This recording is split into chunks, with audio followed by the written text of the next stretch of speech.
wabarakatuh. Waalaikumsalam warahmatullahi wabarakatuh. Selamat pagi anak-anak. Selamat pagi. Bagaimana kabarnya hari ini? Alhamdulillah, luar biasa. Allahu Akbar. Yes. Alhamdulillah. Nah, sebelum kita mulai pelajaran IPA di pagi hari ini, kita berdoa dulu sesuai agama dan keyakinan kita masing-masing. Berdoa dimulai.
Bu, karena menurut saya manusia itu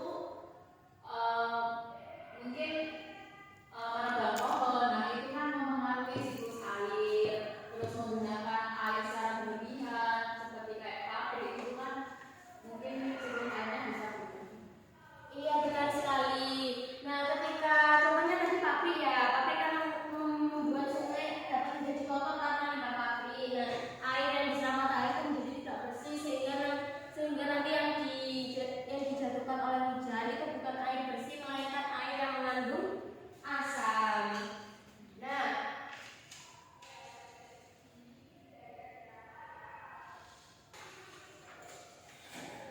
sekarang kalian akan merancang poster apa? Siklus air, kapan siklus air. Nah, di situ nanti tidak hanya gambar saja ya, tapi dikasih motivasi seperti ayo jaga air bersih, jaga siklus air tetap apa gitu. Seperti kalian dikasih warna-warna juga boleh. Nah, dikerjakan dalam kelompok ya. Di sini ibu sudah ada contohnya. Di sini ada penguapan, kemudian penguapan atau evaporasi, kemudian pembentukan awan atau evaporasi atau kondensasi, kemudian turun hujan atau presipitasi dan juga infiltrasi. Nah, sebelum kalian membuat proyek, kalian perlu memahami terlebih dahulu apa itu siklus air, memahami lebih lanjut ya. Kalian kan sudah punya catatan yang sudah dicatat di rumah dan bahkan ada yang sudah hafal juga.